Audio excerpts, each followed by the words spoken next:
Okay, so here we are. Mages of War again. It's been a little while, so let's go over, for the sake of everybody needs to remember things, and by everybody I mean me. Let's go ahead, do your names, and then what do you guys remember about last time? Okay, I'll You can actually go have your. first. Yeah. Are sorry. Go. Are we recording? Yes, we're on. Okay. Okay, so I am Bailey Renard, or otherwise known as other stuff as like Med Bomber, and just like Sound to War. And what I remember is, um, there was a ghost train. Ghost Train was a very important distinction, especially since this is what we almost kind of ended on. It was pretty dramatic, very spooky. Yes. Did not like. Too spook. Too spook. Do not like Train. I'm lucky. I'm playing my Highborn Mage, Arthur Silverheart. I took a lot of short notes, so I can go through those real quick and give us an idea. Like I said, it was a couple days after we fought the troll. Captain Flannery has made it a personal honor to make sure that Risa makes it to Vladivostok and has set an escort on her. Considering that she's a civilian mage, there shouldn't be an issue with the Scythians, but there's a emphasis on the word shouldn't. We are making our way to Cheetah, Fusang's major base of operation. We stopped at a burnt town, though, and restocked on coal and water. We went through and did a patrol, but we found nothing of interest. And just a course of going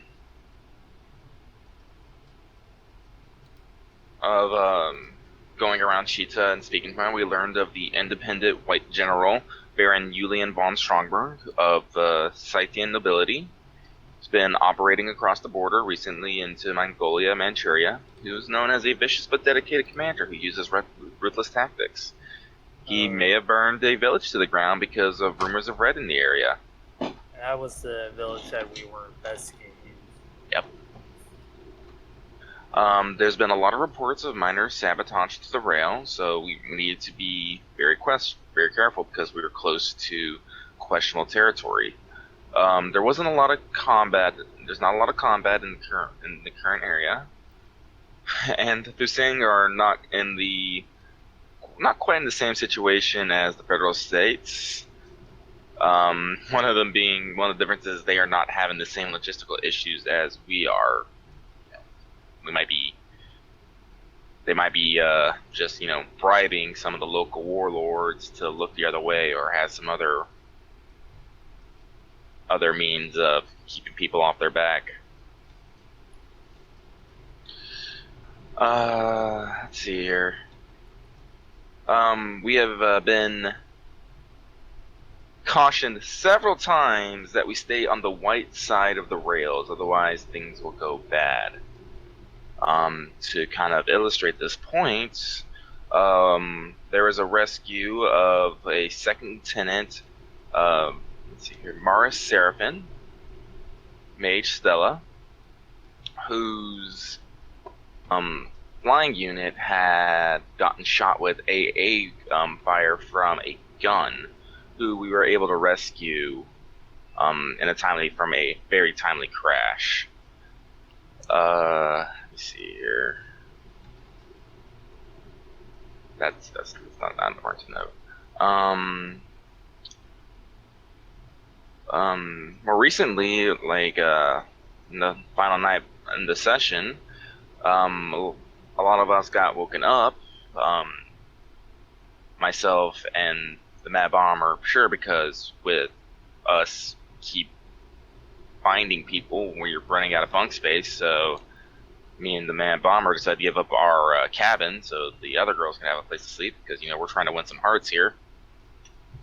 But we hung our hammocks in the I don't want to. I guess we could say like hangar room, and the hangar car with our struck units.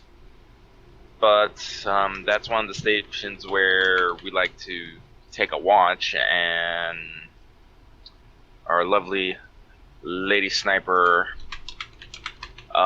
informed us of something spooky.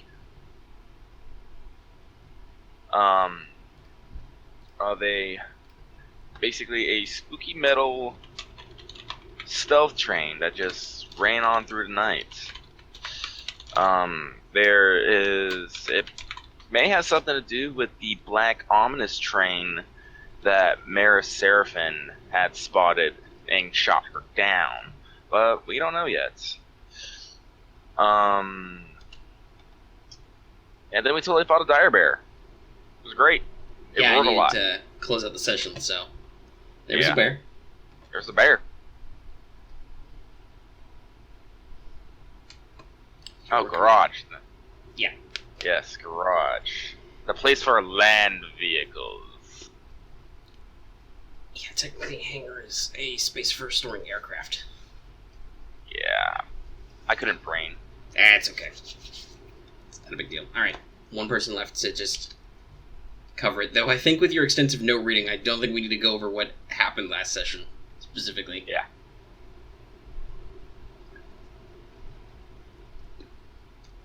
And it wasn't really dead air because I just took a big gulp of water.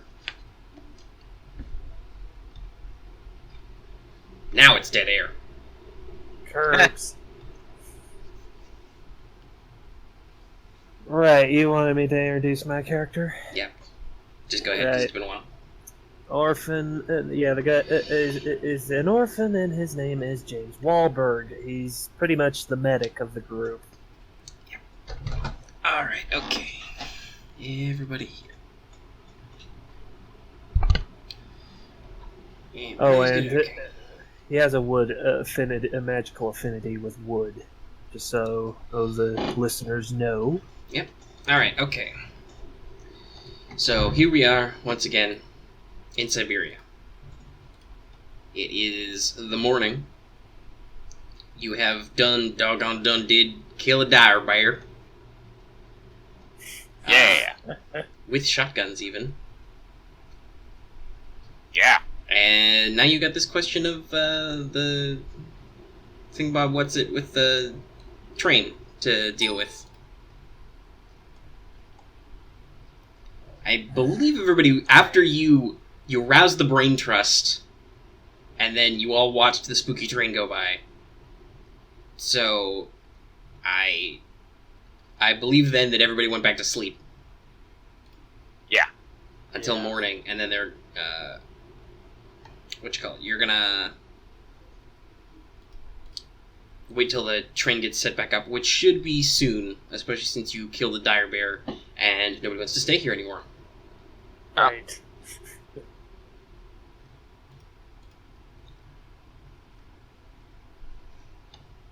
A question about dire animals. They die and they release and they explode into poison miasma. So, They don't specifically explode. If they bleed, their blood aerosolizes into a toxic miasma. Oh, okay. Otherwise, it's just actual contact with the fluids that's poisonous. Oh, all right. Okay, I don't know why I was thinking the video game. It dies, it falls down. You see like the AOE thing. You're like, shit, I have to get out of this area. It's gonna blow up. Now, dyers just their blood means they do. It's like Finman from XCOM.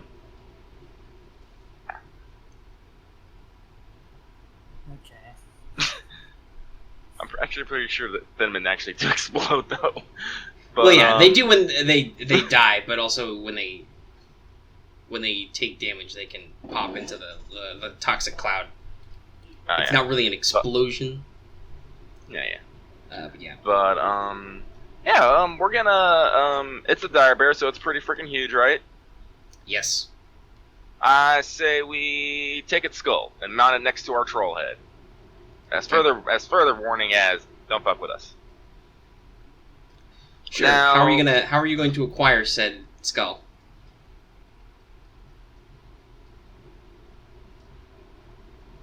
Let me double check something here, really quick. You are wearing a gas mask right now. I remember you explicitly Yeah. used an action to put it on. Mm-hmm. See, this is why they invented flamethrowers. This isn't actually why they invented flamethrowers, but this is another reason why they invented flamethrowers. Because someone once said, "I really want to set that guy on fire, and I'm just not quite close enough to get the job done." Because this is not World War One. Thus, you get all the fun inventions: the tanks, the Flammenwerfers, aeroplanes.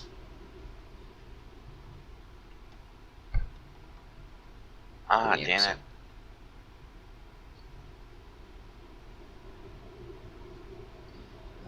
Does anybody have a giant bag of salt on them?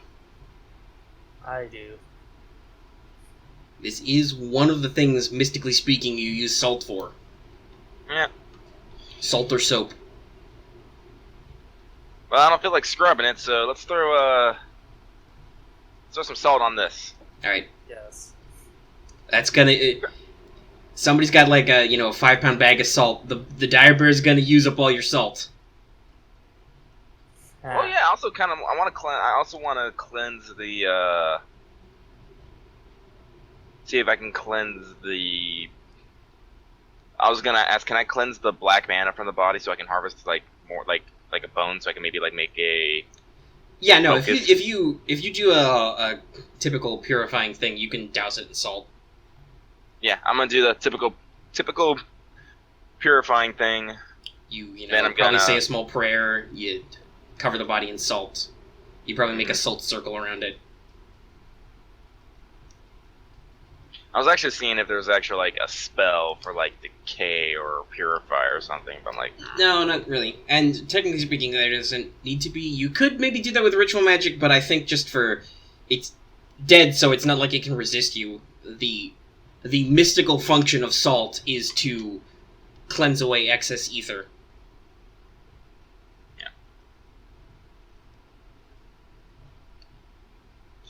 so do that. Take my sword, Yeah, technically speaking, Chop from like its a head. purely elemental Maybe take- standpoint, you probably should use the soap because that's made with enel tallow. But let's not get into the specifics because that would take you friggin' forever to soap a dead bear. Ugh! So yeah, you pour some salt on it. Pour some salt on it, purification, prayer. Don't haunt us, bro. And I said, can't take its head. We're gonna decompose it. You know, you get There's a way to do that. As I said before, being mages, you tend to have various weird tools and containers and items, some of which are now in a document. Though I don't think I actually put a tanning rack on there, but I meant to. But yeah, so you can get access to a big cast iron tub or a cauldron or something, and just boil the skin and bones off. Yep. If you wanted to have bear stew, you could also do that. I don't think anybody would eat a dire bear stew. Yeah, no, that doesn't sound like Even a great plan. purified. No, it doesn't. But I will but definitely harvest some claws and see if I can get like a couple ribs. I mean, theoretically, you're probably holding up the train a little at this point, but nobody really wants to stop you. You did just fight a dire bear. Now I'm just like hands deep in it, just like, yes, perfect. Of course, it helped that Set's character pretty much blew half its head off. Yeah, with he an blew it up a couple explosive. times. Did he hit the head? I think actually, yeah, he grazed one of the ears with an explosive bullet. So if you're looking for a good quality hide, it's probably a little banged up. Yeah. But Not you're good. not here for bear hides. Yeah. Well, actually, no. If we're gonna hold up the train, maybe like someone does a meaningful comp, we'll just like, all right, we'll just go with the skull. Maybe they'll let me keep the skull. I can make a cool helmet out of it or something later. I don't know. I mean, Actually, this is a good question. Does any one of you own a toolkit? Huh. For what? For tools. I have a toolkit. Okay, so that means, yes, somebody has some pliers or some forceps or something if you want to pull some claws. Oh, okay. I'm just take some claws. That'll be quick. That's what I was asking. I was like, well, you could probably pull out the claws, and I'm like, wait a minute. Do any of you actually carry tools on you? Yes. I'm sure Bailey won't mind lending you his, set of pliers or whatever. Alright, cool.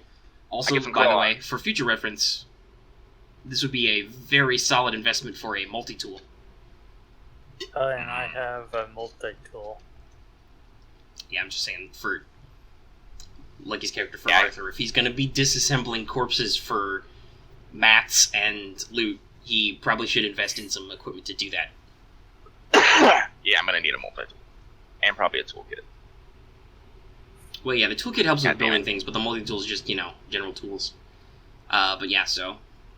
Hey, guess what? I have established rules for animal bones. Oh. It's plentiful. You get one unit of animal bones is worth 1 MC and is 1 kilo. Claws are probably lighter. That's not necessarily covered, though. Now that you make me think about that, I probably should put claws and teeth on the list.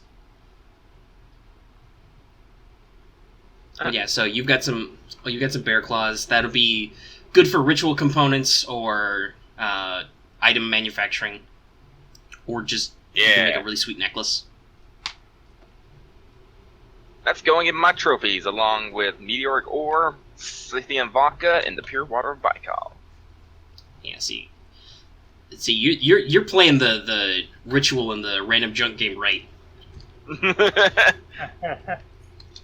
One of these days, you're going to solve a problem. You're going to be like, shit, I need some water for something. Like, oh god, a terrifying volcanic golem is about to eat my face. Wait. Check out this really pure aether-infused water I got from Scythian. And then the That's golem like, explodes. Yeah. But seriously, no, like, if you guys haven't, I don't know if anybody else is, but Lucky has taken the time to look at the reliquary, which is the mass item list for just items without mechanics. It's pretty extensive. I did a lot of research, and if you want to look for a thing that exists in this universe and think if you could use it for something, it's probably on there.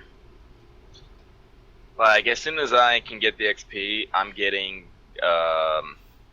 passive barrier, so I can enchant a code with it and just be like, fuck damage, fuck all of it.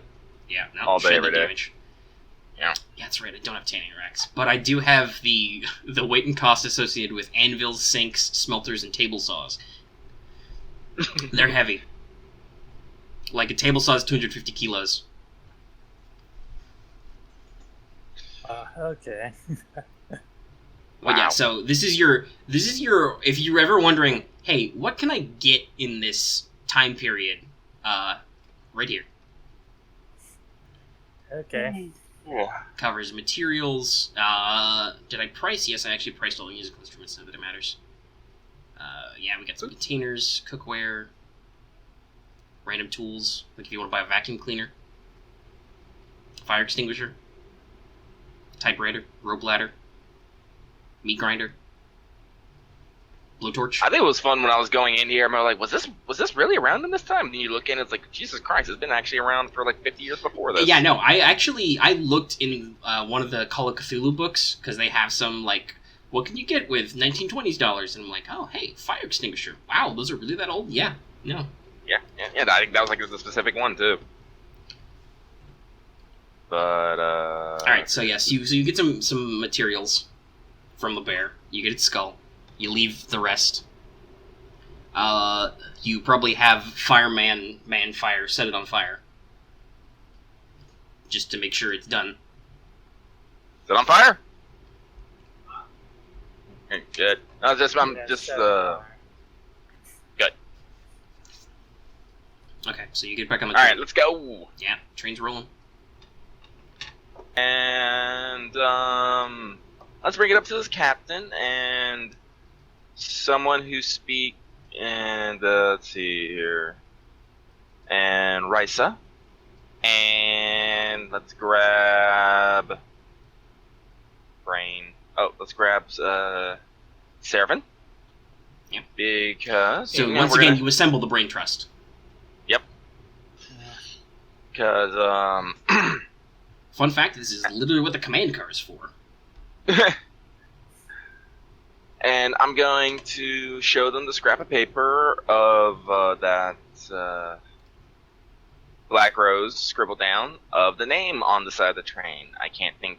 I'm not sure how to pronounce it. Like Polnosia. Let me Nokia? find it. I can copy and paste like right here because Oh, I'm you wrote it looking down. at. Yeah. Let me see if there's a pronunciation guide somewhere.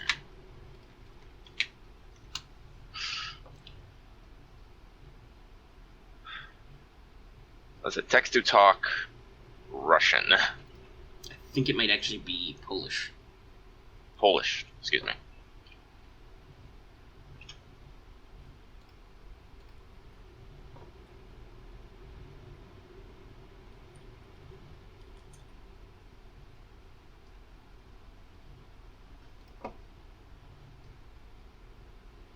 No, I actually want to like, use it. Don't. Yeah, I get a lot of stuff for translation. I'm gonna assume it's I don't know about hard and soft C's in Slavic languages. I'm sorry, but yeah. So apparently it means north, though. So Ponokia. I don't know. That word. That one. word. Here, let me spell it out because Anyway. the prospective listeners can't see it in the Discord chat. Polnocnica, and I think the name is shared by a monster in like one of the Witcher games, probably the third one. Yeah, that's true. Anyway, yeah. So you're gonna ask, hey, does anybody know what this means? Yeah. I'm not gonna roll. I'm just gonna say somebody knows between the people you trust. Probably Risa, because she's the apprentice type character. I think she's actually trained in academics. Anyway, yeah. So it's a name of a demon that is associated with the middle of the night, and also with horses.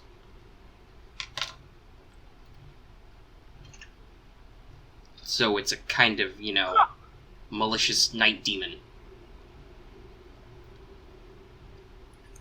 Okay, that's going from.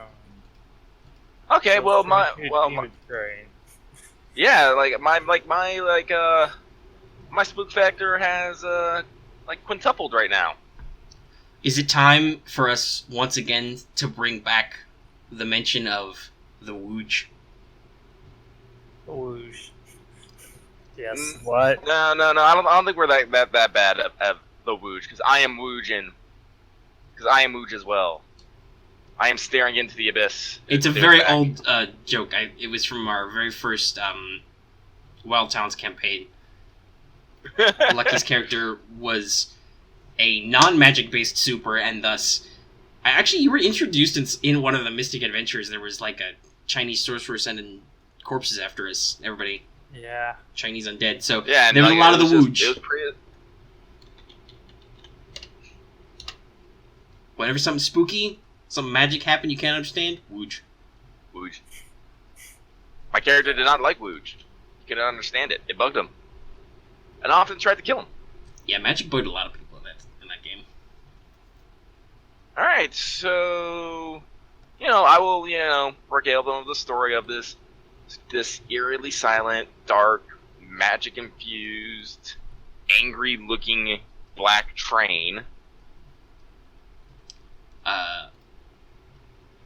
What's your face? Nurse? Oops. I went too many sections up. Yeah, Maris.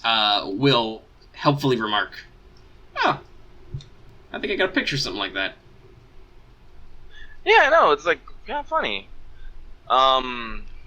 It's at this point that we turn to the corkboard you have assembled, possibly with colored string, on the wall of the command car with these pictures. It's like, By the way, I should point out, the command car has rules now. It's got a wireless telegraph in it, which counts as a radio pack, and anybody who's in the command car gets a +10 on command, navigation, and tactics tests. Cool. It has maps. Stuff. Yeah. But, yeah, going over to corkboard, I'm just gonna go, just like, if we were like, we saw this train here, and if it's like the same one here, that means it would have to go around here to get here, which means it can go very fast. Yeah. It goes fast. But, like, and we're not sure if it's an enemy or not. I mean, maybe it's just a demon train who likes to do its own thing. Just don't get in its way, or try to take pictures. Like plant it. The captain will, raise a hand and say, "Well, it's all very good, Silverheart, but in addition to our God-given duty to man in our country, we also have very explicit orders from Mage Command to, report on and handle any situations like black magic, which would include somebody summoning some kind of demonic train." She kind of pauses and says, "I don't think we covered demon trains in class at Academy." It's like, Captain, like, no disrespect, but it's like it's an armored demon train, and we aren't exactly spoiled for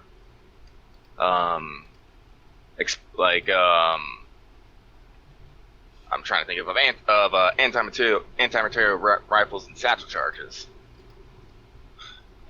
Well, we do have the field gun, but it's not really designed for fighting other armored vehicles. It's mostly meant to be a deterrent to infantry. That's He says he needs to look at the vehicle weapon table. It's all like, Actually, in order the field to... gun is an anti-vehicle weapon, so technically. But in order to fully ascertain what this is, we would have to stop it, either stop it by either, making it slow down, or derailing it, or jumping on it at some strange opportunity to conduct an investigation either way. So, as I said, and if, who knows, maybe, and if it turns out that some, I'm trying to think, good word here, it's just some local, this is just some government, government black box project, well, who knows, we might be rattling a few more chains than we should. Well, we have a duty to investigate and report. I will try and telegraph farther up the line and ask for orders. I will say that, quite frankly, anybody who reads this report is going to ask me, "Captain, why are you afraid of a train?" And it's just going to be one of those moments of, I was like, kind of get low and quiet. It's just like, I looked at the aether on that train. There's something not right about it. Not right at all.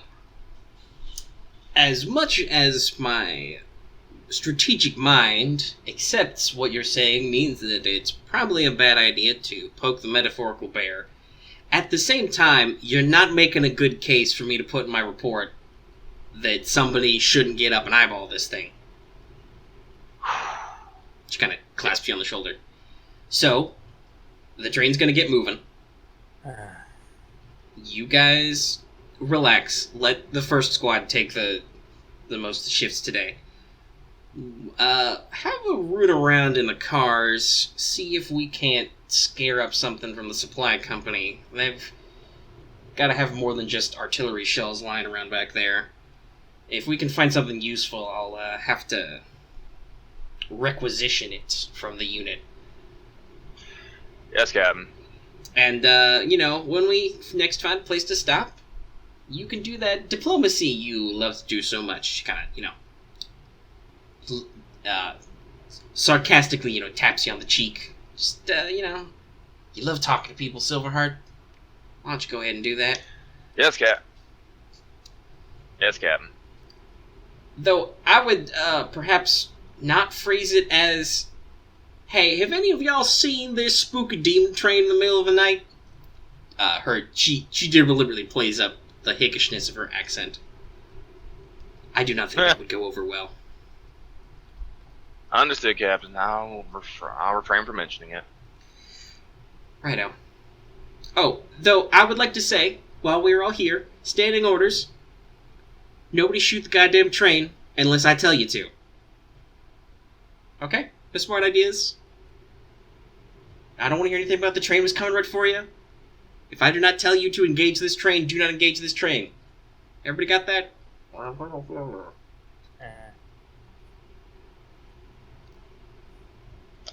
A pair of amber eyes, laser eye focuses on you, Bailey. Oh. It's like, I'll just give a thumbs up. That is not a yes, Captain.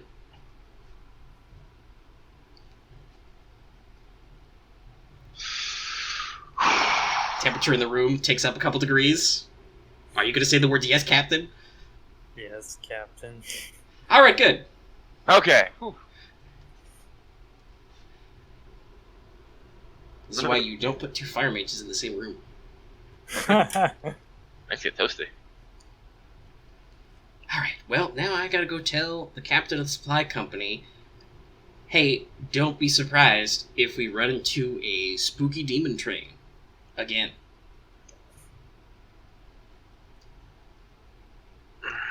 First, I think I need a drink. Captain pulls a bottle of whiskey out from under the table. So I'll make my exit and head back to the garage car. That's my thinking space now. Captain was about to offer everybody a shot of whiskey, but sure, yeah, you can leave. It's too late, you already left. Yep. I got my own drink. My mind's a buzzing. I'm a little upset. So you are now in the garage car. I assume the rest of the player characters stick with you in the garage car.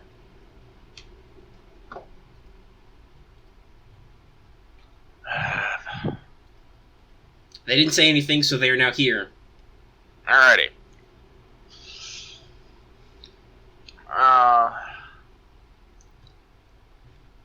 Why don't you guys take a second to brainstorm amongst yourselves? I'll be right back. You can, kind of talk about the situation, figure out what your angle is. And then if you, decide any questions you want to ask me, any skills you want to roll, I'll be right back.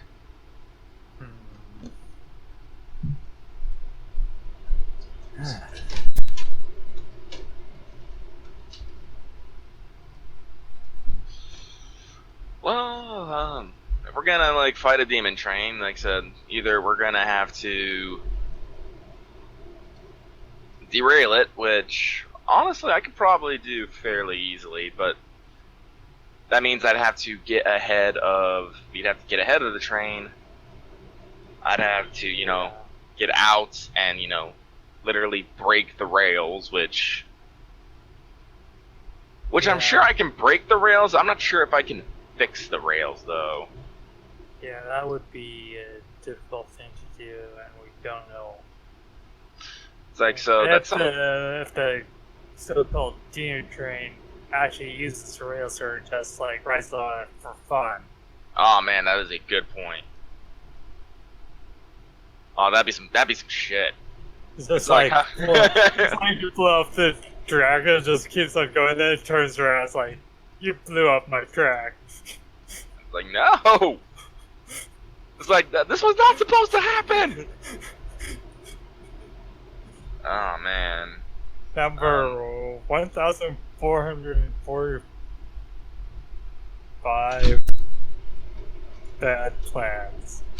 Yeah, so as I said, and as not to mention, as I said, blowing up the rails and not be able to fix it, will just completely f up all transportation in the area, where rail is the major mode of transportation. So let's not.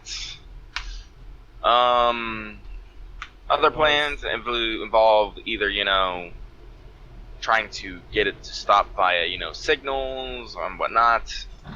Just from the feel of it. Not feeling that's gonna happen. I mean, it literally told us to get out of its way, and we're like, oh, please, like, don't hurt us. Yeah. So, third option is we literally, jump on the train and be all like, what's going on here, fam? I would be for that. Yeah, me too, in a sense. It's just, as I said, I got that aethers. Like, I did some aething. I didn't sense any bodies. I just sensed the whole bunch of darkness. Right. So, Well, Aether Sense doesn't do life forms. oh god, that's right. I forgot. I keep forgetting. Yeah. Well, I didn't sense any mages then. Yeah, no, you did not. So, and if just be composed of, it could just have like all that bad mojo stuff there. well, the way I see it is, if it's a train being run by people, like a big giant magic train, they should probably have magic people. It's just because something goes wrong. The fact that I didn't see any, that's It's self-sustaining. self-sustaining and leads more towards it's a freaking demon. Yeah. Technically, a golem is a self-sustaining construct. You empower the core and then you let it go. However, a train still needs a crew. Yeah. Now, admittedly, you were a little far away to sense the engine because trains are huge. I think you only got like a couple of degrees of success. Yeah. I wasn't able to see the actual Yeah. engine. So it's and you're possible like, they might only have one or two controllers, but still, that is a little light of a crew to handle such a massive construct. Yeah.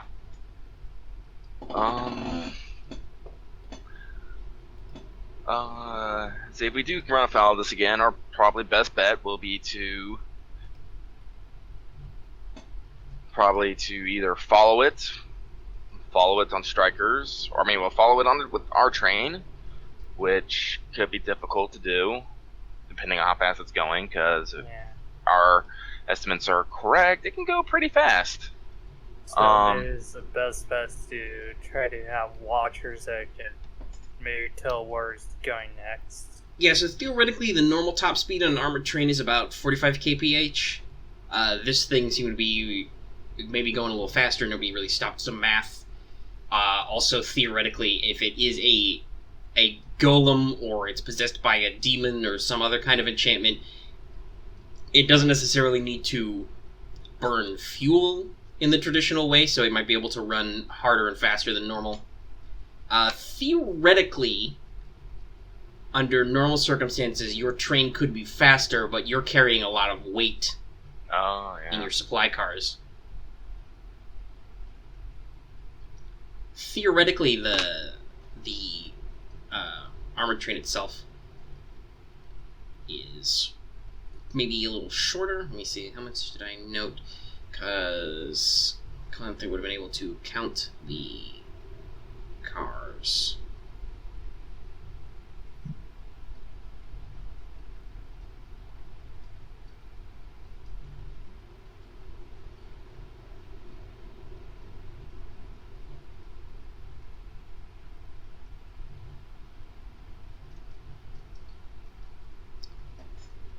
Alright, yeah, so let's see. It was dark, so it was not like you were able to really see how many, but there were definitely quite a few cars. Probably like, maybe 8 or so cars. You guys are probably packing maybe about that, maybe more. But in the dark, you couldn't tell if the armored train was packing like troop cars or cargo cars. And depending on what cargo they're hauling, they might have a lighter load than you. But theoretically, what's everybody's speed in strikers? Mine's I only think you 8. guys should be able to catch. Your I top don't know speed. mine. I honestly don't. Oh wait, no, mine's 5. 5. 5. Mine's 6. Striker units. Maximum overland speed of 10 kph times will modifier. Oh, so I have 30. Oh, 30 mine's kph. 40. I guess mine's 40 as well, since will modifier for James is 4. So Yep. yeah. Alright. So if it's going balls out, you can't catch it. Overland, anyway. Not in a dead race.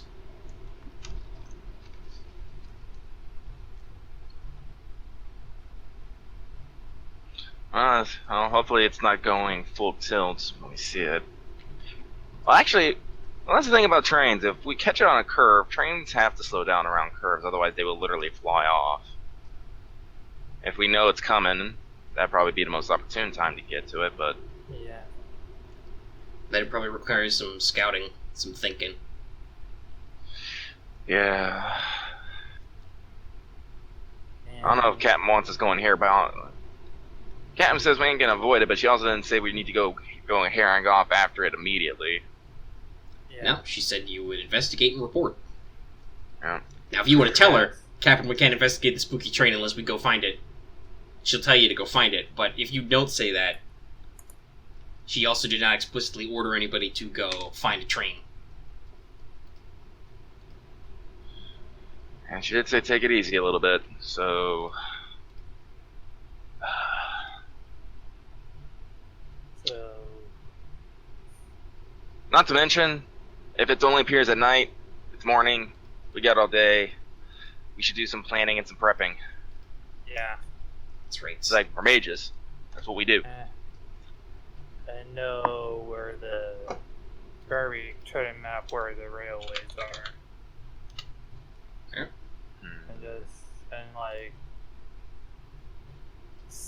And then see where the possible square is. I don't know if we actually have enough information to actually make predictions of where it's gonna be. Yeah. We only have since 2... we have only like 2 reports, and we don't have enough eyes to like say, oh, it's just appeared at this spot at this time.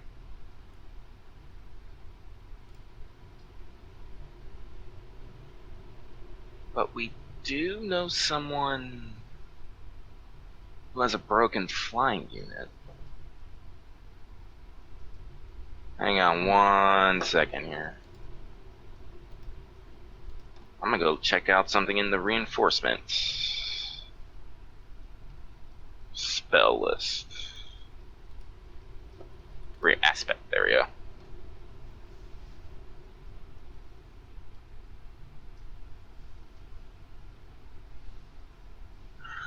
Yeah, that might work. We might be able to fix...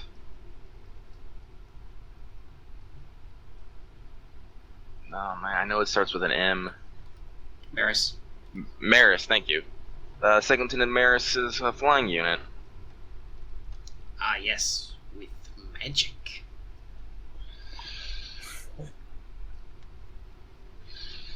We just need to clear some space. Yeah. Yeah, you got it. Alright. Well, let's go find Maris, and I'm gonna...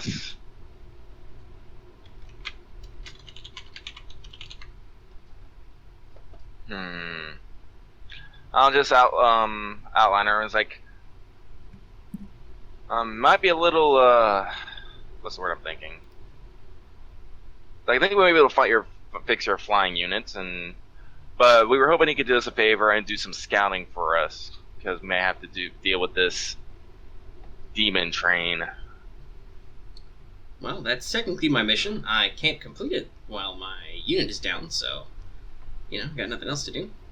Alright, excellent. Got some flashbulbs left in my camera, so... Okay. Alright, let's, I'll use the garage, and I'll, open up, clear out some space. Get out a tube of engine grease. Use the circle, make a circle using that. Alright.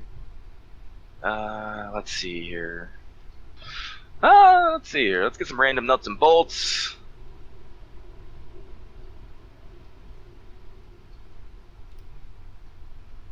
Random nuts and bolts. Okay, step 1, do the ritual. Complexity, what's the cost of repair? 100 XP. Okay, so it's divided by 5, so complexity 20. Mm-hmm. First step is the array. Gonna make the circle using engine grease. Yeah, I mean, you got all day, so you can do it for fun. Alright, and just some ritual components. Some nuts and bolts. What other things say repair?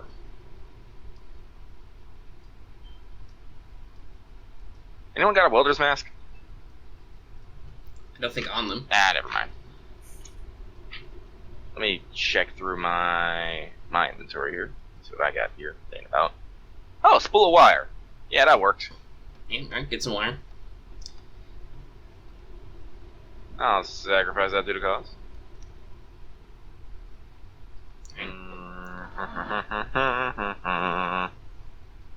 If you want to make a roll on it, you can try an academics or investigation test to scrounge for components.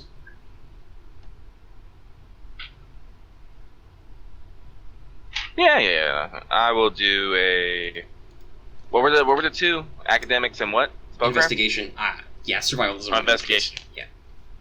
Okay, so investigation. I'll do an investigation test. Wait, did I get investigation? Pretty sure I bought it.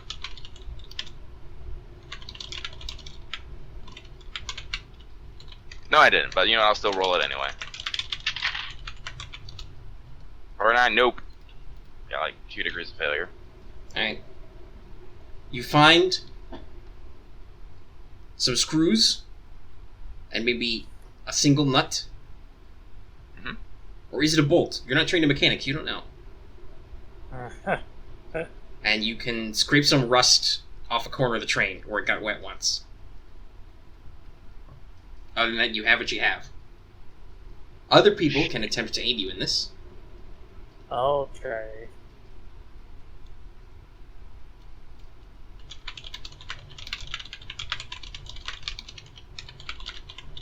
Alright, cool. So. Wait, where's my field guide? There it is. Derp.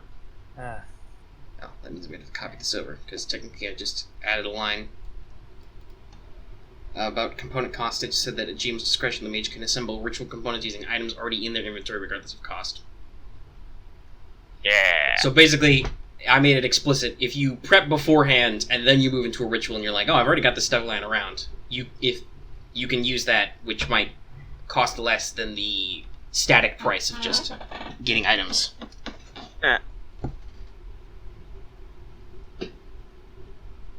Alright, here. Let me see here. So we got the array. We got some components. I'll make it work. Let's see here.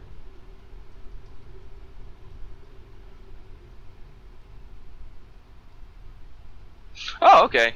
Does anyone Does anyone want to cast with me? Make this sure. I could Alright. help. Oh, pitch in. Alright, that's 3. That's a prime number. Alright, cool. So, alright. And 3 is a pretty classic number for doing most anything important together. The prime number is actually important, though. That's actually a rule. Yeah. For help one gathers additional majors, always use prime numbers. Use the highest present mage's will. Curbs, you say you got a +4 modifier. What's your will? 43. And it's dinner time for me, so I gotta step away. Alright. Alright, well, That's okay. We're gonna do ritual rolls. I'll be back as soon as possible. Mm-hmm.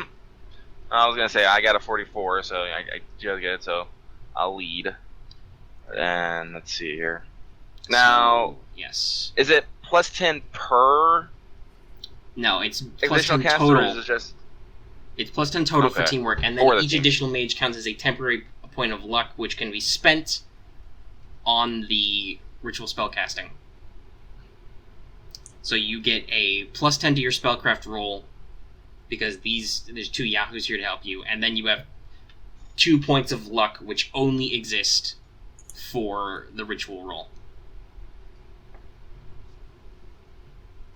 Alright. I'm gonna take a moment, though, to prep my materials with my alchemist kit. Yeah, no, Nice. that's what it's for. Alright, so that's plus 10 there. I have ritual, plus 10 there. Teamwork, plus 10 there, so that's plus 30. Let's drag the drag the flying unit to the circle Yeah. here.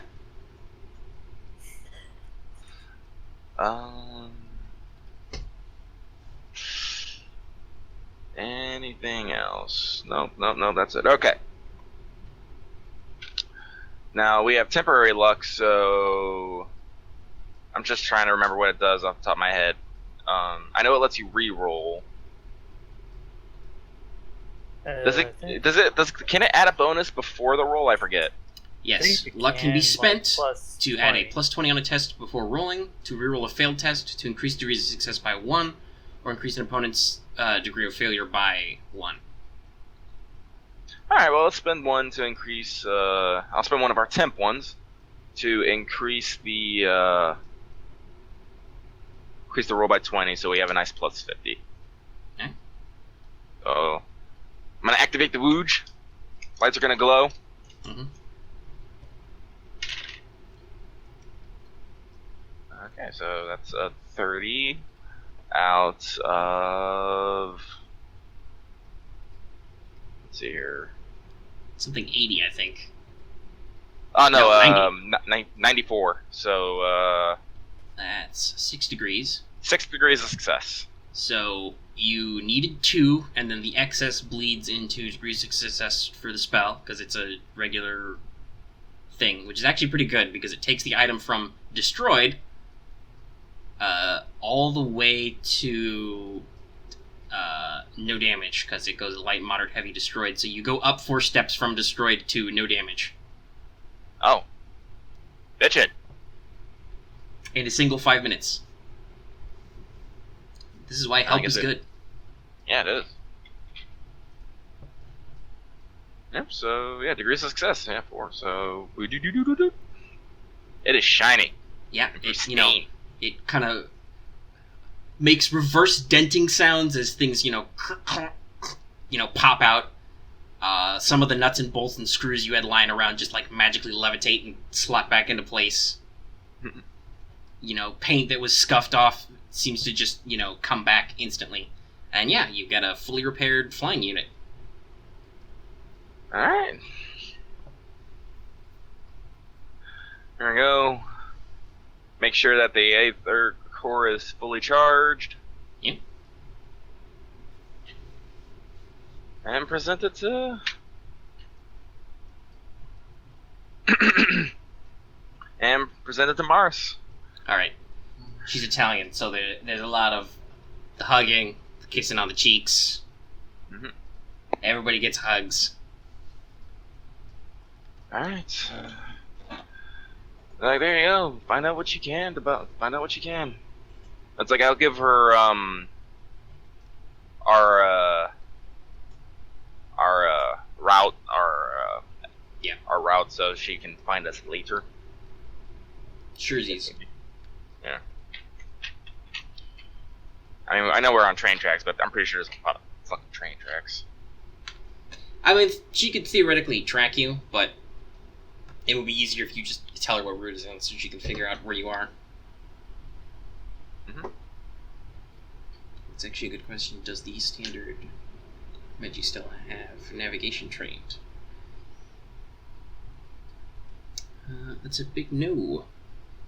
So it's good that you told her, because she'd be shit out of luck otherwise. Oh. She'd have to start rolling investigation checks. Which the generic stat block isn't terrible at. Perception of 40, and trained in it, but still.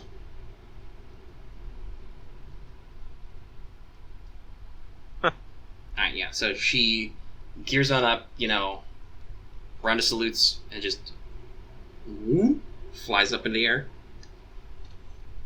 with her good old camera. Good old camera. Alright.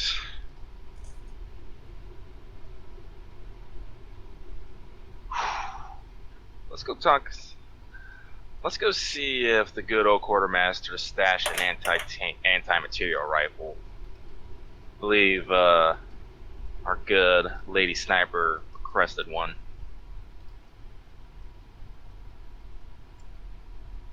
To the weapon list. Let's see. Anti-tank rifle is rare. Mm-hmm. Alright, so it sounds to me like you're trying to make a procurement test, Chief. Yep. So rare is a -10. So and it's a raw int or I'm gonna leadership use check. my. Oh, it's a leadership check. Int or leadership. Oh, int. Excuse me. I'm going to use my once per session rich ability for the +20. Alright, so That's you're all rolling at +10. So I will give him the. I will slide him a shiny. And +10 on int. What is my int?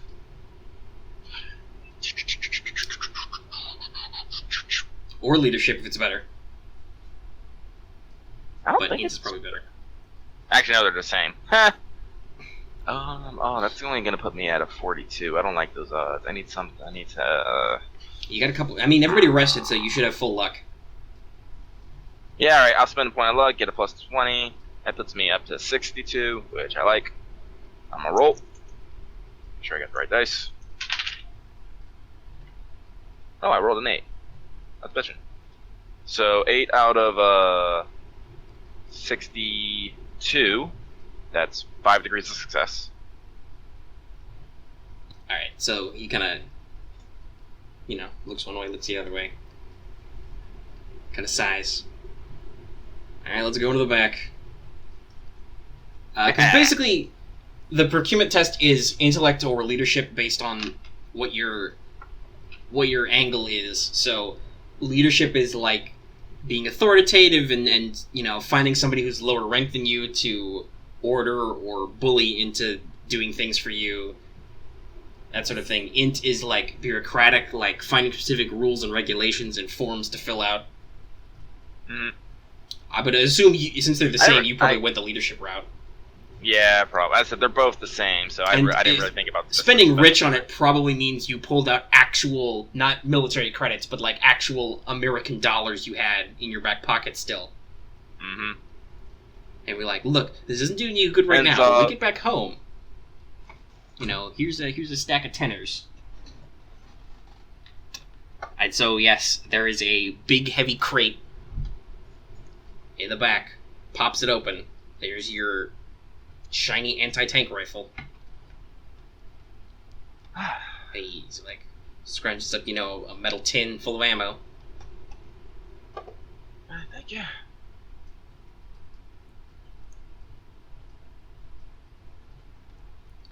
I forget. Yeah. It says it's winter, right? Yes. Have we already passed Christmas? Yeah, I think so. Actually, Sally. probably. All right. January, Okay, I think. Okay. Wrote it down. What? Yes, it's early 1918. So it's January to February. Okay. Well, let's see here. Black Rose is probably asleep at the moment. Late watches and whatnot. Honestly, I don't know. I mean, she might have stayed up after you guys went, but still. Actually, like, if we did this game fairly quickly, but I will. Actually, I'll keep this in. It's in a crate. How heavy is this thing? Well, I'm about to look it up because I'm certain it's going on her character sheet in a second. It is 6.25 kilos. No, wait, that's the Alright, anti-tank it has lance. a Where's the crate. anti-material So rifle? yeah, we'll just keep it. We'll just keep it in the crate. Okay, no, the anti-tank rifle, the anti-tank lance was that. The anti-tank rifle is 16 kilos. Oh, okay. Jesus Christ. Yeah, no, they're heavy. But it's got some reach out and touch someone. Accurate, anti-material, brace, critical, far, slow. Alright, I'm back. Welcome back. You successfully did the ritual, and then Arthur went and talked to the quartermaster to rustle up an anti-tank rifle. We had one. I just had to flash and bling.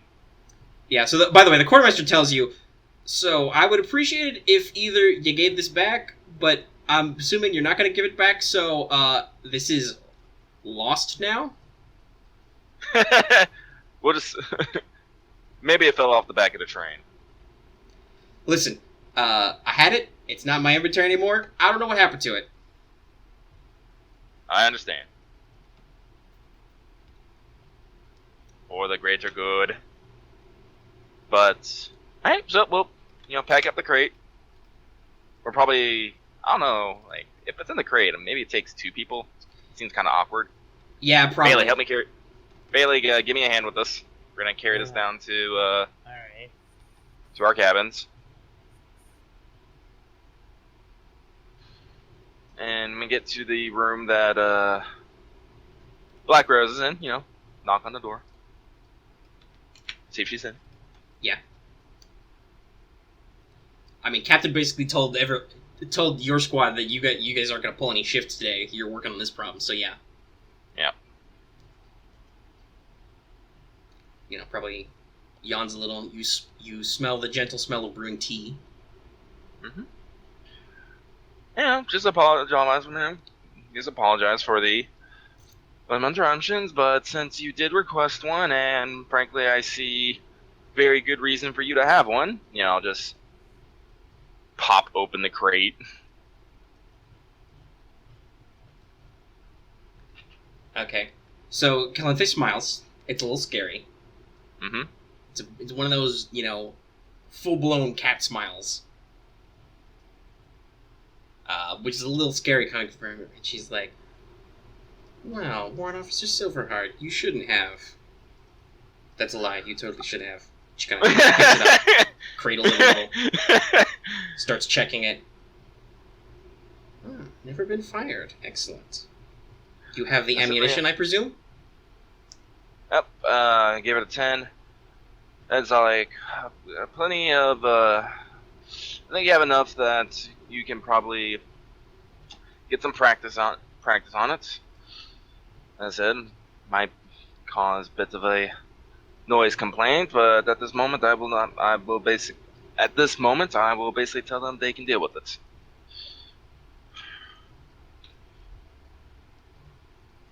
Alright, so I'll have to take a look, get everything calibrated. Would you be able to have it done by tonight if possible? We don't know when we might run into that train again. Certainly. I've got some basic tools. I can make sure it's adjusted. Excellent. She pops out one of the mags, probably puts the rifle on her bed, sits down next to it, starts loading giant anti-tank bullets into it. Alright, well, I'll let you two get acquainted. And, give a little bow, make my way out. Alright, so we have gotten probably the best weapon we can for the job. We got eyes out for the job. Other prep work would probably be... Now, I will point out, from a mechanical standpoint, you still have to deal with the fact that this is a very heavily armored train. Mm-hmm. Let's see, it's got pen 8. So, under normal circumstances, it cannot necessarily damage some parts of the train, but you can still attempt to make called shots. So, for instance, now that she's got an anti-material rifle, she could try and destroy that searchlight is on top of it. She could maybe try and jam guns. You could certainly damage the secondary cars, not the actual, train engine itself, but if there was she could do damage to the armored train cars. Like, if there's guys sitting on machine guns inside, she could hit them inside it. Do other things. She is now like our dedicated support role. We call her, like, hit that! She has become quiet. Yep. But, Also, it is a critical weapon that does 1d10 plus 7 with pen 8. So if you need people to go away, it's also very good at that. Overkill. Short of magic, I don't think there's any armor you can wear on your person that it won't go through. Oh my god. I'd have to double check what heavy body armor goes up to, but I think it would at most be 8. That's horrible. Yeah, heavy body armor is 8 in the body. So yes, no. There is, short of fighting, somebody with like temper or harden, there's jack all they can do. Alright, well, our little Rose just got a very big thorn. Ugh. You guys are probably going to shortly, you guys are probably going to hear periodically very loud bangs from the top of the train as she, takes pot shots on the adjustment. Make sure the sights are in. Shockingly, nobody on the train seems to ask questions. Good. It may be possible that, especially after telling the supply company captain, that rumors of the spooky ghost train has spread to the remaining soldiers, and thus nobody wants to say anything. It's like, shh, the mages are working. They're doing magic things, don't bother them. Alright, so... let me check something here. Now, I had a question.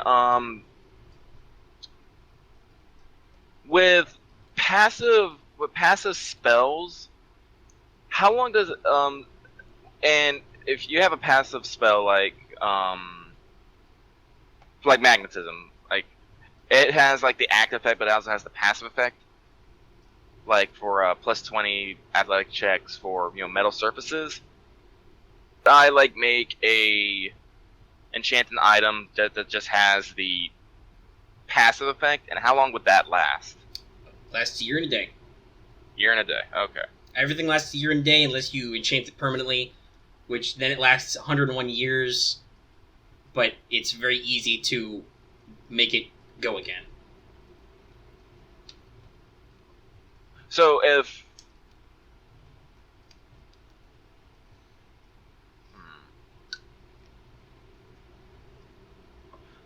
Because I said we need to do some prep work, and if we're going to go trying to catch a train, having magnetism, the passability for magnetism, it gives you plus 20 to athletics on magnetized surfaces. That might be kind of useful. That means you can just jump and stick to the side of the train. If anybody's got spider walk, that also would help. I got both. I'm not worried about enchanting it for me. I'll just actually cast it. But Bailey, if I'm going to go train, if I'm going train hopping, Bailey's probably going to go train hopping. Bailey even if you're not going train hopping, Bailey may decide to go train hopping. Yes. Yeah. It's the thing.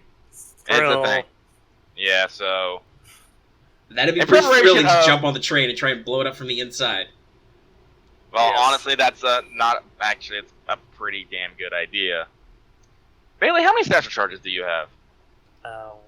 Let's see here.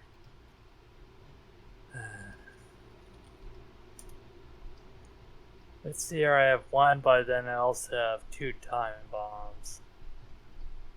How explosive are time bombs? Pretty explosive. You want your full-blown math comparison? Yeah. Let's see here. Time bombs are 2d10 plus 5, but they have pen 4 in comparison with satchel charge, which is 2d10 plus 5, pen 8. I think we're going to want that pen 8. And satchel charge have anti-material. Yeah. Well, basically, here's the thing. The satchel charge is shaped. It's designed to blow up buildings or vehicles and stuff. That would be something you stick on the outside. The time bomb is just we want to blow some stuff up. I could look into getting more of those. So, theoretically, if you get inside a train where it's not armored, you might be able to just set some egg timers and get out. The other thing to note about the satchel charge is it's not timed, it's remote. Yeah. Which is either a wire or a small handheld detonator. Oh yeah, we don't. This ain't wireless. No, there is a wireless version, but it's not very good. Is it possible to like set off the self charges with another explosion? Yes, no, that would also... You could also chain. So like put a time bomb next to a bunch of self charges. That would And cause we them to can go get off. out. Well, honestly, the thing about like the interesting thing about the demon train is, like, trains work on a very simple process: an engine pulling all the cars. So pretty much blow up the engine. We don't even have to blow up the engine. We just have to literally blow up the lock between the engine. Then we can like literally stop like 90% of the train. Hell, you But don't then even we have have- to blow it up. You guys can probably figure out how to unhook it. Yeah. And then we have like most of the demon Bailey, trains. you're do, trained in like, mechanics, right? What? You're trained in mechanics, right? Yes. Yeah, you could probably figure it out. And with that, we can literally worst then, comes to worst, Arthur, temper, and I will you just cut through. sunder it. Actually, Yeah. Bailey could try that too, because he's got Burning Brand, which actually literally gives you sunder. Yes. Oh! With my trench knife. But He if we pulls a disconnect the hacksaw out of his toolkit, does Burning Brand on it. Whoa. Oh, Oh, Burning hacksaw. yeah, right. That. that's terrifying. But yeah, we basically disconnect the engine. We can apply the like. I'm hoping that Demon Train has brakes on its cars. That's a actually I don't know when that safety measure was implemented. No, there would be brakes. I Good question. think they're air brakes at this point. Yeah. So then we can Or stop the they're rest of the chain. mechanical. Here's the problem. If it's a possessed or a golemized train, that means there's gonna be a entity, a sentience, kind of, which is running those. If you're lucky, there might be a mechanical failsafe to actually trigger the brakes, but that would probably mean you guys are either doing something stupid on the outside of a train, or somebody's got to fiddle with a toolkit to make the train brakes go, all while the train is not happy with you. And even if we stop the rest of the train, like the engine is probably the engine's probably the heart. So that's Yeah, gonna be probably got the core, and Probably the got core the would core be and- theoretically self-sustaining. Has anybody rolled me a spellcraft check to know what they know about golems? I can roll that. I've got the plus 10 bonus. I after also all. have the plus 10 to it, Ooh, but you alright. have more. Well, everybody roll, because different degrees of success will give you different levels of knowledge. Okay. Okay, so with the plus 10, I believe I'm trying to get below 53. Yeah, 'cause spellcraft as well. Okay, so that's 20. If mm, I got 0 degrees of success or failure. I got 54, so Oh. yeah, technically 0 in my case as well. Okay. Well, that Oh, probably wait, makes sense for your does- character, because you probably did not study golems extensively because they're very expensive. Lucky, were you about to say something? Would Ritualist give me a bonus since making golems is part of a ritual? Let me look at the phrasing on Ritualist. Because it might. You can only make golems through ritual magic, so let me see what it says, where your bonus applies. Because I guess have it what? here. I don't remember what my intent was at all times. You study ritual magic extensively. Yes, okay. So your plus 10 does apply. Alright, so I get 1 degree of success. Okay, so that's 1 degree and 2 degrees? Yeah. Alright. At 0 degrees of failure, I will say, you understand what a golem is in concept. It's a type of construct, and they're made in 2 parts. It's made through a ritual. You need to make a body out of something pure and elemental, and then you take a core out of something that's the same elemental. You charge it with the elemental energy, and it basically makes it mobile. It's not really alive. They're not really intelligent. but they can understand orders from their creators. They can perform basic tasks, and they intrinsically understand their own motor functions. So, for example, if you take a pure iron suit of armor, you put a golem core in it, the golem would understand how to move all its arms and stuff. And some golems are human enough to, use tools. They don't really get skills, though. 1 degree of success. So you studied rituals. You understand the basics here. All that stuff I mentioned.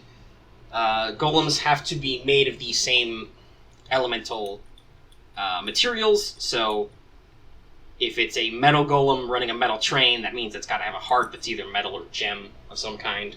Something that's governed by the metal element. I want that gem. Well, it's a golem core right now, so you better be careful. As I mentioned, golems intrinsically understand their own motor functions. That means that the golem operates the train as if it was its body. Since golems don't need to sleep, that means they can run forever. If the golem's legs are the wheels of the train, it can go forever. And actually, let me really quick actually review the mechanical aspects of a construct. So you guys know. Where are you? Golems. Okay. So golems don't suffer bleed or special damage. They do not eat, breathe, or sleep. A golem takes no penalties per related rolls to see living creatures, such as for low light or concealment. Other intrinsic abilities of the golem depend on its shell. So a metal golem made out of a train can only do things limited to its train body. Theoretically, because the turrets and stuff are part of it, that means it can fire its own guns as if they were part of its body. Though it probably needs humans to load them. Because autoloaders have not been invented yet. But yeah, it can aim and fire on its own. Now, Mr. 2 degrees of success, all that, plus you remember something very important about golems. Golems are elemental.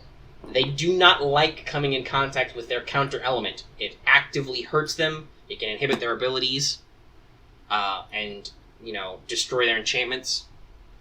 So, if this is a metal golem, which it would have to be because it's a big metal train, that means its antithesis is everything under the wood element. It takes harm from wood magic, and it using wooden weapons would harm it. Now, obviously, it's still a giant, metal train, so that's a little hard to cause lasting harm just hitting it with sticks. But especially if you found the core, that could govern it. And remember, wood element not just covers raw living wood, but also all kinds of plant materials and byproducts. Papers, inks, lots of cloth. This would cause, if not physical harm, because its shell is a giant armored train, would definitely cause the equivalent of discomfort to the golem, and you could probably use it in some way to try and hurt it. Well, if it has a giant... I'm pretty sure the core is like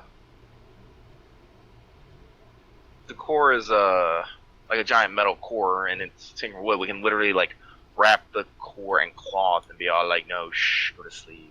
Yeah, that would probably disenchant the golem. Normally you see golems are human-sized, so it's not like you can do meatball surgery on a golem, especially that would be, very hard if it was made of solid steel. Turning a train into a golem, while certainly would require a shitload of power, you don't even want to calculate what the complexity of this thing is. Because it's huge. But you could probably disenchant it by doing some fun things with, cover it in sealing papers or throw a cloth over it. So long as it's actually, the right kind of cloth. Like a cotton or a flax. And you could probably break the enchantment that way. Theoretically, obviously, if you can get to the core, you could just salt it until it stops being a core. Salt. If you did in fact want to hurt it, though, you could literally take a baseball. You could take a baseball bat to it, and it would. Again, like I said, scale-wise, because of the mechanics, you guys can't just take some sticks and throw it at the train until it dies. That won't actually cause a physical impact. 0 times 2 is still 0. Yeah. But if you get access to the core, you can do that, and certainly using wooden implements would help you against it. Drop a tree on it. Yeah, it would not want to, even if it has a giant, like, snowplow on the front, if you put some trees on the track, it would not want to hit them. That could actually cause an impact damage. Okay, so probably would slow down if there were trees in its way. It would slow or stop to avoid hitting them. And then probably try to go the other way. It would either have to back up, or if it has human crew, they would have to get off. Clear it. So that it could be a way to stop it. Is if we drop some trees on it, it'd be like, oh, like, do not want. It's like tiny humans writing me. Get rid of that shit. Also, if you wanted to try and, like, get on the train, hemp ropes or cloth ropes.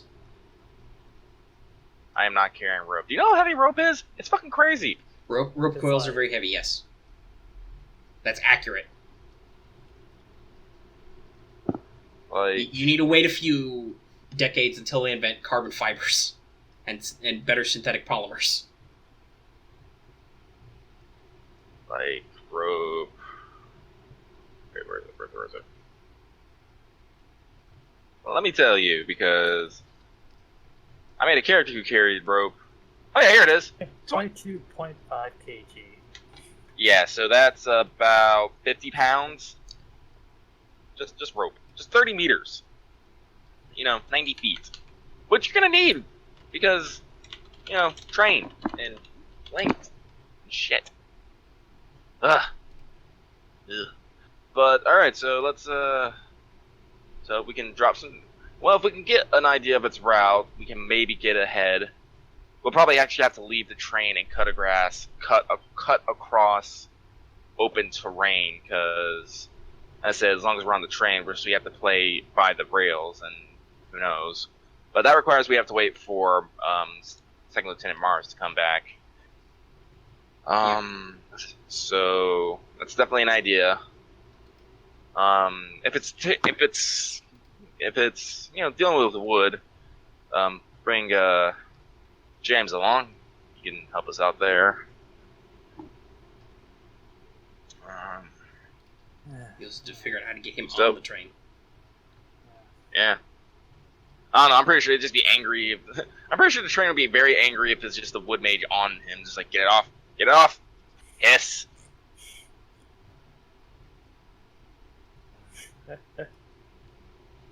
First, I think I have spell that turns my balls into like splinter rounds, which is wood magic.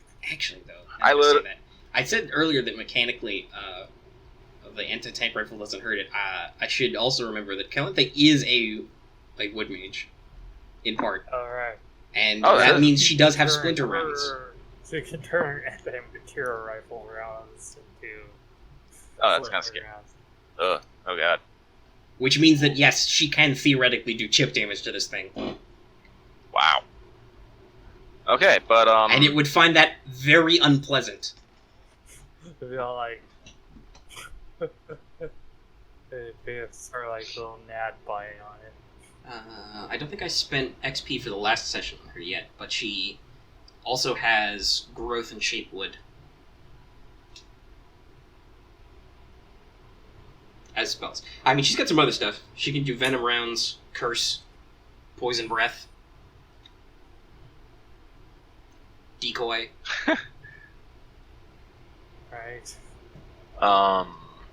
Freaking. My personal repertoire here, I did pick up warp steel, so that could be fun. I can literally rip a hole in this thing. You can also fuck up the train tracks. Yeah. But yes, you can totally go all tough on this. Punch that metal. Alright. Huh. Alright, so now we gotta think about in terms of combat on the train. Instead of probably getting... Let's see. I don't know if we'll be able to actually move with our striker units in the train. Like, probably not. They're not designed for that. Pretty close, like close quarters. Yes. So. It would probably depend on the car. Obviously, some of them have room, like, depending on how a cargo car is packed. I mean, they ignored difficult terrain. You can ride on top. If you need That'd be like I don't know, like every instinct screams at me that if we do a top of the train scene, we're gonna do a goddamn tunnel scene. And I'm not gonna take bets that my striker unit's gonna fit under a goddamn in that space between tunnel and train. If I you don't lie know, man. prone, it probably I don't would. know. Huh? If you lie prone, it probably would. Yeah. There's got to be a little bit of clearance in the train. But There's also, gotta no, be a I don't think there's many tunnels around here. Oh, Yeah. I don't know. Hey, you said there's not many. There just needs to be one. You could pick the time. You could say we don't want a tunnel. Alternatively, you could just take your demo man, blow up the tunnel, and go home. It's like, fuck this. It's like, we go it's like, alright, it's in the tunnel. We blow up the one entrance. Okay, cool. Now we go back. We blow up the other entrance. Now it's trapped in the mountain. Fucking done. Let's go. Yeah, just have the. We put a big sign that says, "Verily, Do we have not- sealed ye demon train in the mountain. Do not uncover, please." This has become demon grounds. Do not touch. Do not disturb. But then that would probably be like, I mean, no, black. Then they're black just definitely- go, it's like, ooh, demon train. We haven't gotten into quite into the necessarily the adventure aspect of this game because it's not a forefront with a war going on, but there are totally ruins filled with bad shit lying around in remote corners of the world, very much like the opening of The Mummy, the 1999 one. You know, where Brendan Fraser's character is in the French Foreign Legion getting his ass kicked by Bedouins in the middle of the desert, and there's like a bad news tomb. There's totally some of that going on. So that's not unprecedented, is what I'm saying. Okay. People were just like, we can't deal with it. Bury it under a mountain. Go home. We seal it up. We put a big We're sign that says Right. "Do not touch." We get the fuck out. Alright, but unfortunately, I don't think we're gonna be happy with that. I'm not gonna be happy with that. Because as much as that spooky train wants me, as much as that spooky train spooks me, I also kind of want that core. Seems very powerful. It should not be in their hands. It should be in my hands, so I can do shit with it. Yeah. Okay. But so, if we're gonna get on the train, we're probably gonna start in our striker units, at least to begin with. We might have to disengage at some point. I said, if nothing else, we're gonna need them to get overland. I ain't trudging through no damn snow. I don't got no snowshoes. I don't got no cleats.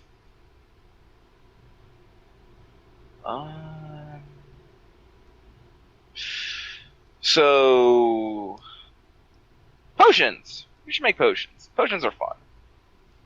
What sort of potion you want to brew up there, Chief? That's what I want to figure out. Potions. Let me see here. Where's those rules? Rules. It's actually a really good modular counter I kind of want to do, but at the same time I don't want to slow you guys down because we're, ticking along. We've been going for an hour and a half. Yeah, and we've just been like, Now, you've been doing the smart thing. You've been planning. You've been thinking. You've been making rolls. yeah. Okay, so. Well, honestly, we probably don't need potions, but they'd be like a good caution. So if you think, like me personally, I'm pretty okay with the setup I got. I mean, I got my attacks, got my attacks, got my support, got my spell defense. Like my metal, freaking. It's like I have faith in ye old French gun, and said I got my sword. Got plenty. I got things to make my sword better. I got things to make my gun better. I got things to make my armor pretty fucking awesome. I got things to rip open steel. I got things so I can like climb the train already. What What else do I got? Eighth of Alright. Sense. Are we going to actually raid this train now? Oh, we're going through a checklist to see if we need anything else to prep. Yeah. Like, I think I'm good for my character. Do you guys have anything you want to try and prep? Let's see here. What? How much is? I'm just. If you want, you can try and, like, Marth, your character could try a procurement roll to get another satchel charge. You know, just, Yeah, you know, that's double why- explosive. Double That's explosive, why. double fun. That's why I was thinking. But these. Okay. No. Facebook. Understand. Bad Facebook, bad!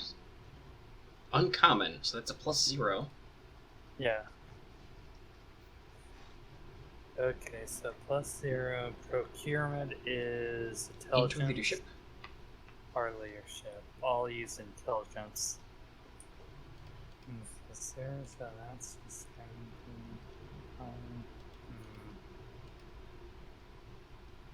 I haven't spent any luck yet, so I'll spend one.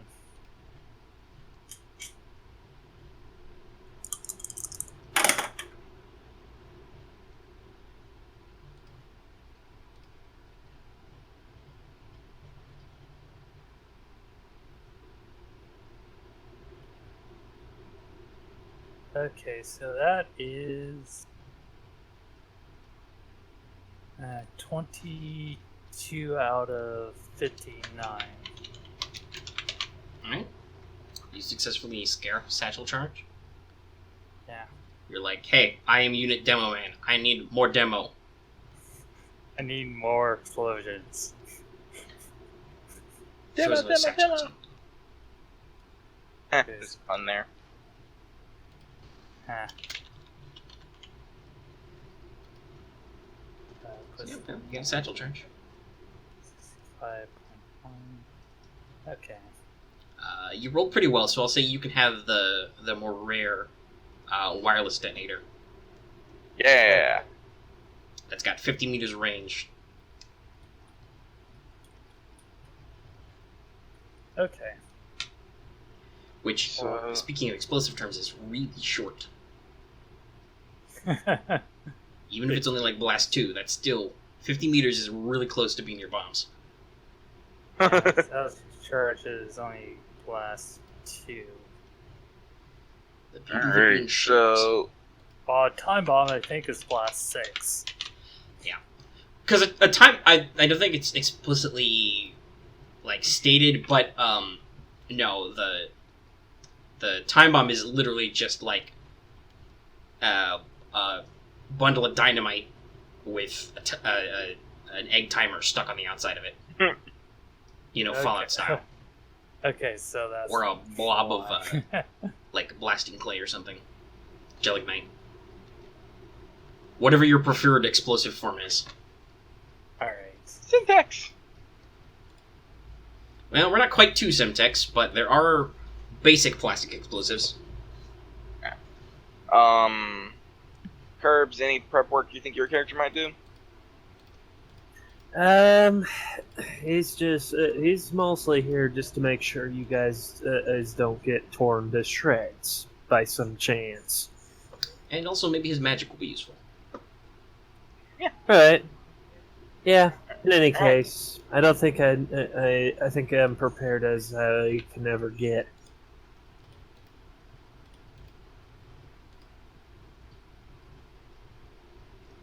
So, alright, I guess we're gonna get prepped as we were gonna get, so how about we take it easy until we hear back from Marvis. Alright. Alright, So, get some you're- breakfast, get some crashing, try not to be jolted to sleep every time you hear a big bang. Bang! Ah! Oh, Yeah. They was just gonna sleep through that. It's just like, Alright, this yep, is you normal. get your good old army food. Probably your lots of salted bacon and some dehydrated eggs. Next time we get in, I'm getting me some real damn sausage and some real damn bacon. I have that shit hot and fresh. Luckily, I'll find somebody! coffee overflows. Ah, yes, sweet nectar of the gods. Oh. And also, according to the reliquary, you know, a rich meal is only uncommon. But, probably won't actually, get full sleep, but, relax, try not to think about, trying to jump on spooky demon golem train. You're resting. You make sure your weapons are properly maintained and cleaned. Make sure everything's loaded. Some of you did spend some ammunition. Yeah, I was about to say, restock ammo. I always forget this, but a part of our standard loadout is we get, 2 reloads of our primary weapon, or is it just every weapon we have? 2 reloads of primary type weapons. Okay. So if you have a trench gun So and also a rifle, you get 2 full of those each. But Okay. secondary weapons like pistols is just 1 reload. And then obviously all your weapons are full. Okay. And theoretically, you could try and requisition or buy more ammunition. You could try and buy special ammunition. No. Like, you could try and scare up some rock salt for your shotgun.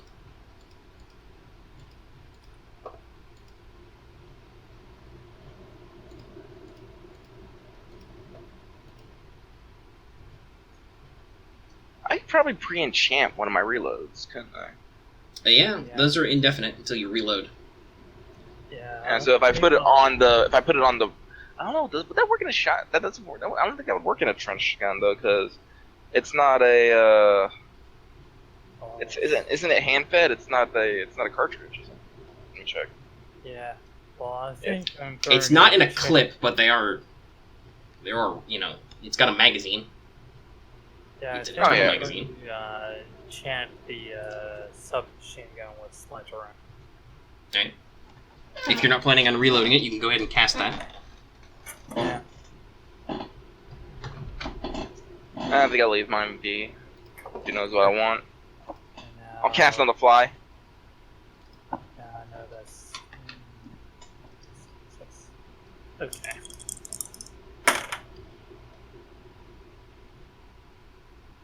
And that's the.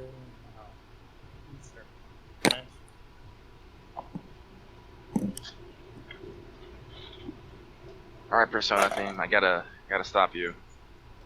Distracting. Okay, so that is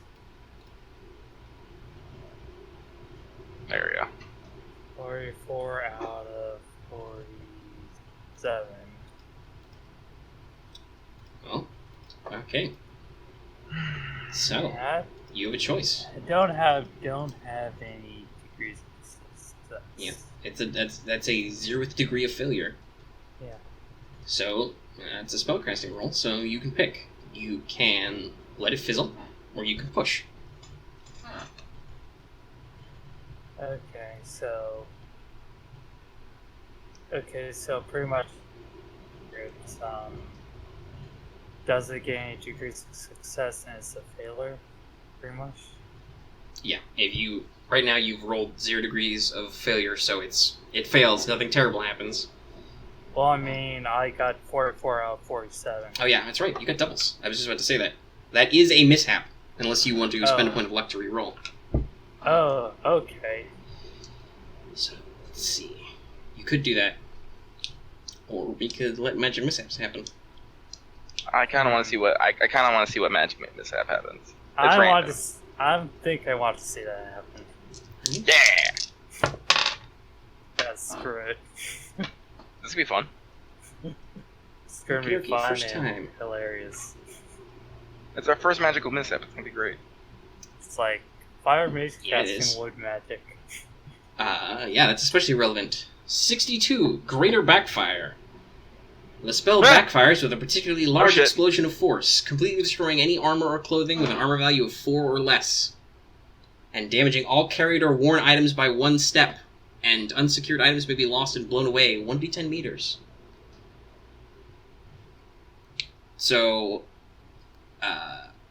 any armor you have that has a value of 4 or less is destroyed. Okay, so that's the only armor I have. And Well, I think anything you were carrying or on you that was worn is damaged 1 step. So anything that is carried or worn is damaged? Yes. Though I would assume since you're lounging around in the train, you're probably not carrying your full kit on you at all times. Yeah.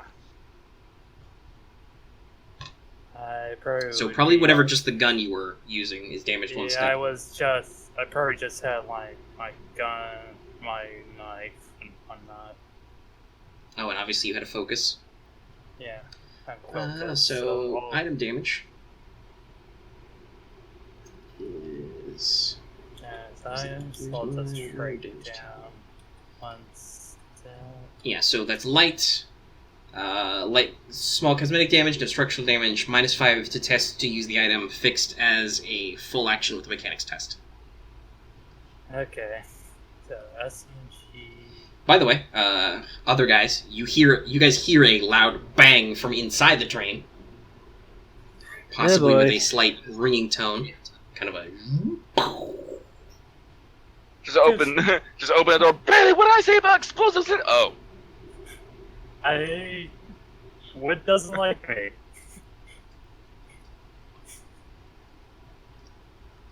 Yeah, Really, as you he's alright? probably slightly sooted up. His clothes are shredded.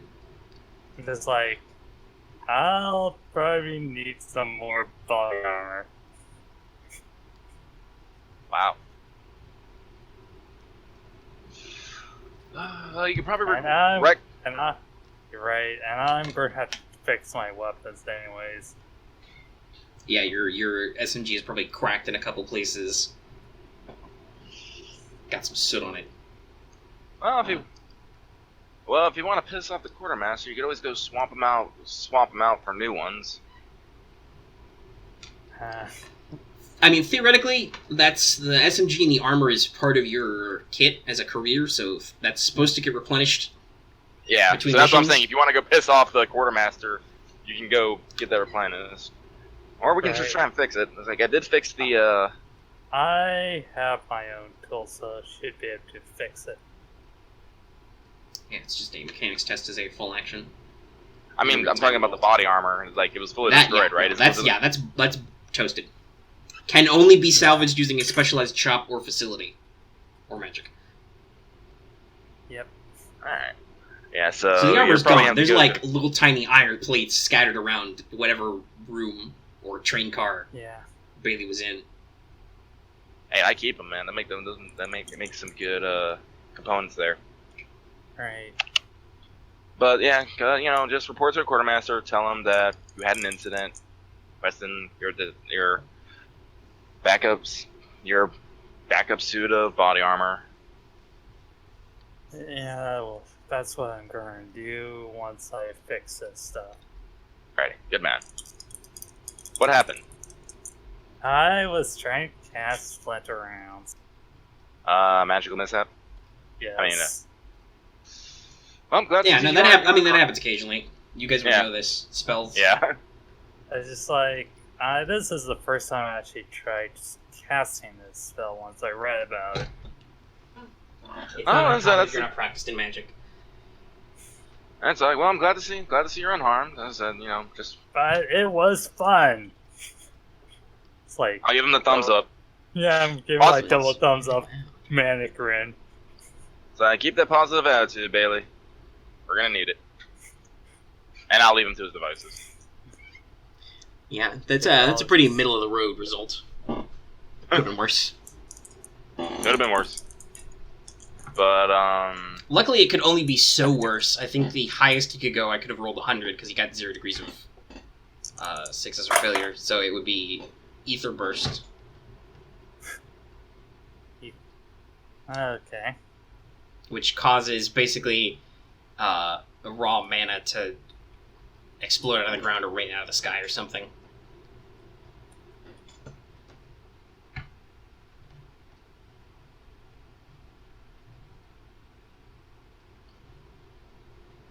The worst shit, you have to roll multiple degrees of failure. Cool. Then you can get fun results like phantasm, hemorrhage, or self-destruct. Oh god. Let's not talk about that. Okay, so do I need to roll? No, he wasn't actually hurt. Nice. Right? Yeah, no pain. It's just kind of. That's my weapons were damaged. And it's like a degree of success equals 1 step, or what? No, you passed. It's fine. Okay. It's based on the damage level of the item. Light damage is just you make a mechanics check. It's fixed. Yeah. Now I have to fix the other items.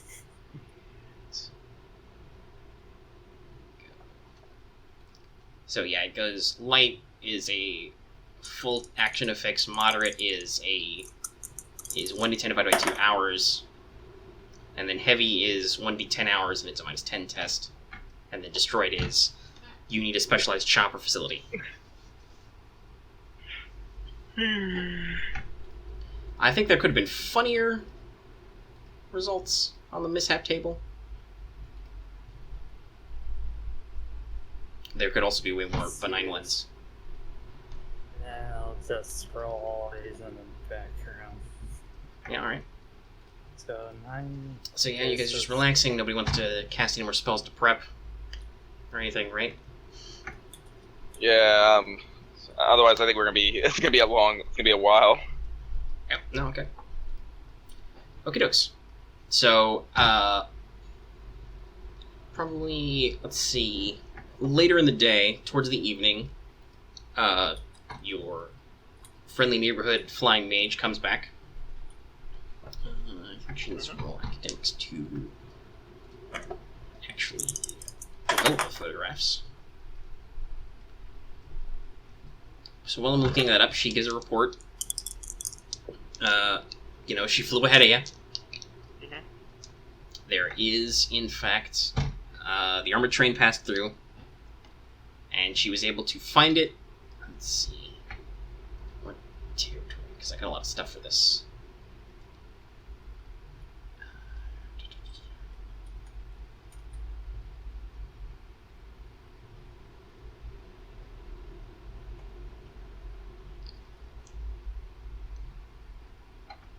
Yeah, so she spotted the train.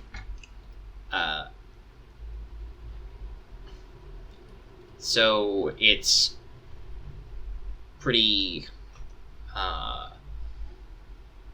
what am I looking for here? Let's say it's about the distance you'd expect doing your math based on, like, how long it's been since you saw it. It seems to have stopped temporarily in a town. Sure, why the hell not? I'll make it urgent. Let me roll her. Oh, wow, okay. That's an 11 out of definitely under her intellect. So she can develop the photos really quick and show you guys. So, it stopped in one of the nearby towns. It changed rails, so it's running kind of parallel to you now. It's on the southern end of the railway that would head back towards Mongolia across the border. And she pointed out that and if you wait a little while, she's got the photographs to prove it, that some of the cars looked like it was being loaded with civilians into the cargo cars en masse. Let's see, how many? Let's see, I said it had 8 cars. You can probably pack a lot of people into a cargo car, so it's got, like, probably a couple cars that are cargo. She says that it looked like it had a couple more, which are passenger. It's 4. There was a command car. Is that accurate? Hold on. Where's my list of car types? Because the different cars have actual mechanics behind them. Yeah, okay. So we'll say it had... she reports that they were loaded into 2 cargo cars. It looks like it had 2 more cargo cars that weren't used. There were 2 troop cars. That should be 6. And then there was a command car towards the front. and it has an artillery car on the back, in addition to having the guns on the engine in the front. And she will say... She rolled pretty well, so she's got photos, so you guys can look at it. There's my regular document. Where's my vehicle weapon list? Let's say it's got probably a heavy mortar and a field gun on the back car. That's similar to what you guys can field. Okay. You have a field gun and probably not any heavy mortars, but you've got regular mortars laying around the train. And since it was the daytime and she actually developed her photos good, you can see the car itself. So if I didn't give the full weapon list, the armored train car has 2 50mm cannon turrets on the top. It has 8 heavy machine guns in like pintle mounts on the side, and then it's got a flak cannon turret. So approach from the air is bad. Yeah. Also, it's got a searchlight mounted on top, so it's got a 360 searchlight.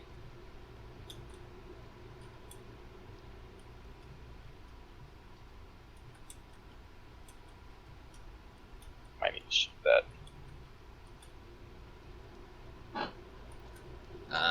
And she flew low and took her pictures fast. She's actually kind of surprised they developed so cleanly.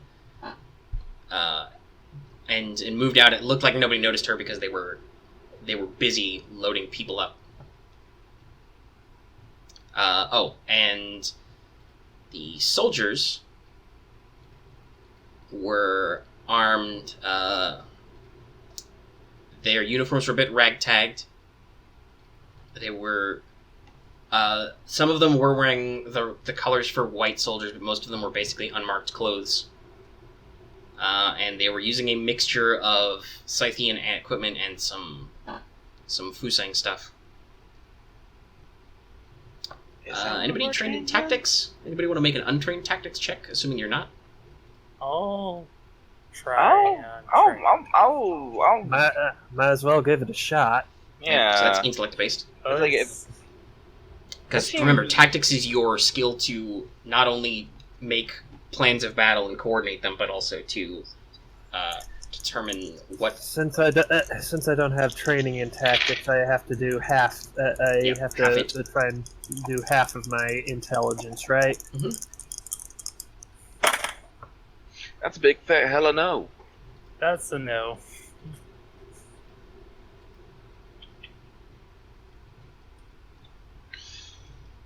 Do I want to spend Yeah, my intelligence is 43. I rolled 25. All right. So I'm gonna spend a point of luck. I'm curious. Try it again. I'm gonna try again. Give me a second here. Let me see here. Oh, that's a 10.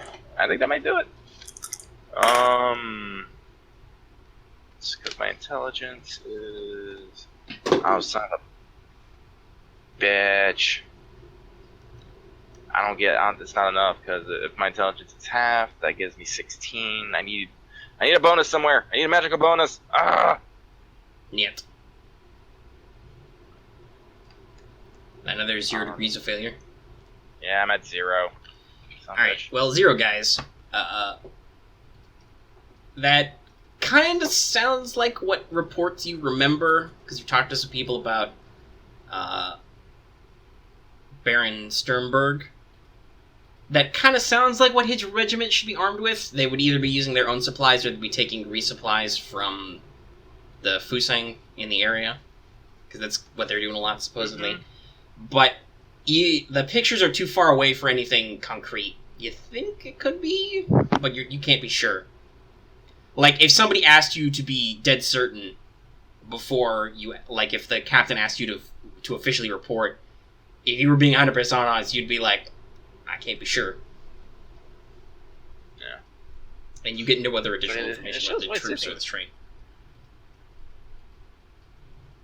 It's like, well, just off my personal experiences, it's like people wearing, using mixed weaponry and worn equipment usually aren't tuning too good and might not actually be military. They might be Who knows? This only gives more questions. Yeah. Well, if there are white Scythians on the board, we should probably try not to blow it up per se until we get the full story. Yeah, you would definitely want to investigate more. So here's the part where I point out, we've been going for about 2 hours. Kirby, you have to leave in like 40 minutes, right?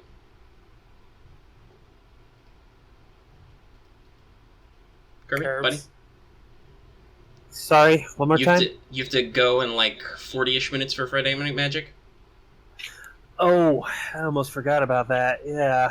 I was just thinking, because we're at 2 hours, if you guys are going full balls to the wall attacking a train, we're probably not going to finish in like 30 to 40 minutes.